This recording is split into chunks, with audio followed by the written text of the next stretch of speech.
So how can you set up an online class in a way to ensure that students will be kind and collaborative?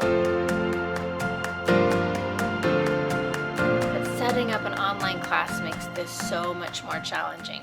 Teachers have to come up with completely new strategies to provide high-quality academic instruction, give frequent feedback to students, give students lots of opportunity to respond, and all the while somehow connect with them on a personal level. So how can you set up an online class in a way to ensure that students will be kind and collaborative? How do you create community and maintain a restorative culture in a digital format?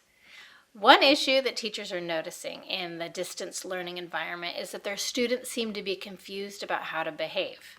Before we started doing school online, kids used to use the internet just for social, casual ways. Teachers literally have to explain to students, you have an identity here. You're not anonymous, you must be kind.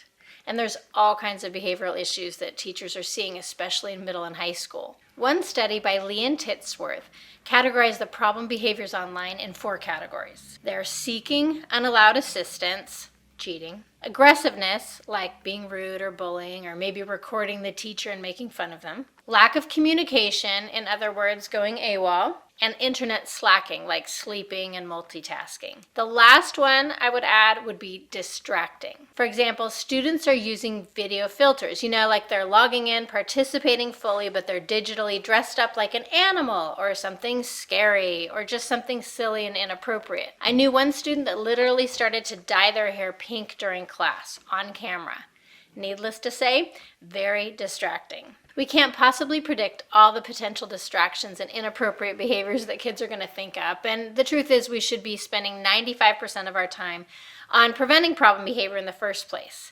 While it might seem like setting up an online classroom is totally uncharted territory, if you're working from a PBIS and a restorative framework, you already know way more than you think you do.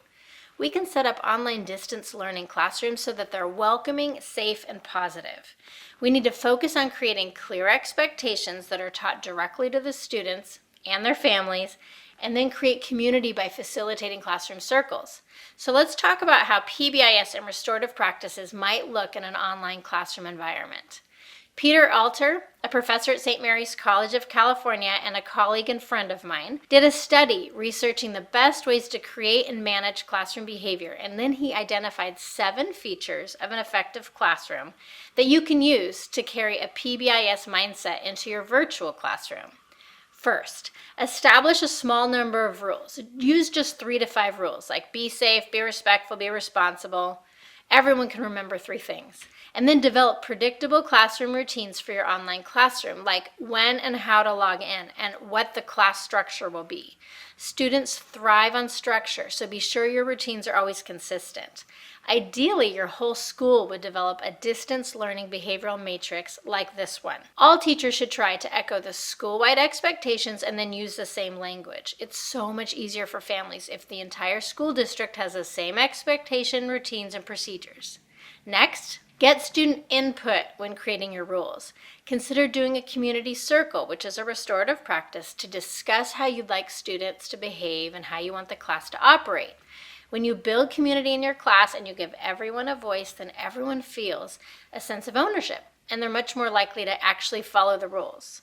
The expectations should address not only how the class operates, but how the students are expected to interact with each other. On my YouTube channel, I have several videos on how to run classroom circles in person and online. Next, be positive. When you create the rules, always describe what you want them to do, not just what you don't want them to do. So instead of don't talk out of turn, don't mute the teacher, don't kick the teacher out of the call, you might write listen respectfully when others are talking, everyone gets a turn, or turn off your mic when it's not your turn. Then talk about what that might look like and give examples and then non-examples of the expectation. Then you want to be specific. Tell the students what the desired behavior looks like and sounds like. You can also explain what it doesn't look like or sound like. So if I'm listening respectfully to another person, should I be making faces into the camera or making farting noises or distracting my classmates? How might that make them feel? Display the rules. Once created, post them in your online classroom and then review them together regularly.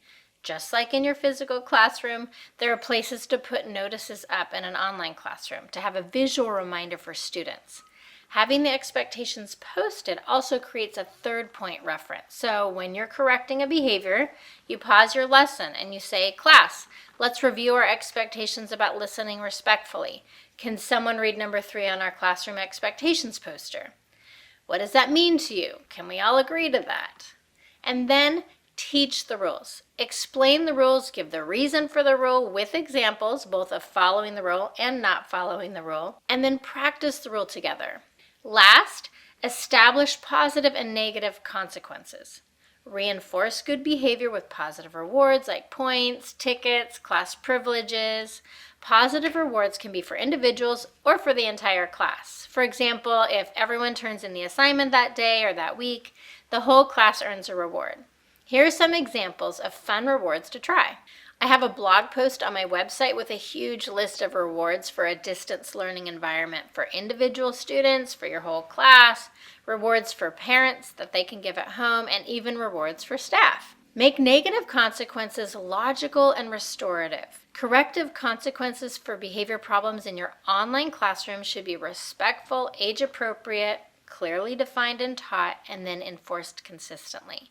Your primary response should be to have a private conversation, to reteach expectations, and to involve parents. There may be some barriers to learning that you'll only be able to sort out with the parent support.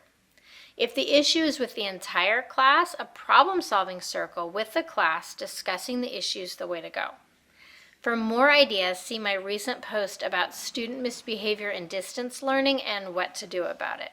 Overall, what Peter found was that the most important things on his list were number 6, teach the rules, and number 7, establish positive and negative consequences. So take the time to teach the rules and expectations to the students. Then tie the rules to positive consequences, rewards, and if the kids don't follow them, have private conversations with them and their parents to address barriers to learning. While we know that distance learning is not our preferred way to teach and do school together, it's our current reality. Let's use strategies that we already know from research and use PBIS and restorative practices to make our online classrooms full of connection, positive interactions, and learning experiences.